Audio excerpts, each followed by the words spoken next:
So IBM are working with Boston Dynamics. Boston Dynamics provide the robot. They do all of the technology on the robot itself. So anything mechanical or anything to do with the raw robot. IBM are working with Boston Dynamics on some of the payloads, but we're also developing our own payloads. So the payloads that we're interested in is ways of collecting data and analysing the data. So we're using IBM's AI to do analytics both on the edge but also in the back end. So the whole purpose of the robot is to do a range of autonomous inspections.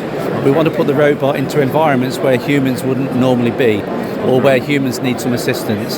So the robot will go where you tell it. It won't complain, it won't argue, it'll do as you tell it. So if you tell the robot to go into a smoky building and take some infrared images, it'll do that. If you tell it to go down a sewer, it'll do that. But it's all about getting the robot to do things autonomously where you've trained it to do it. Once you've trained it, it goes away and does the work itself.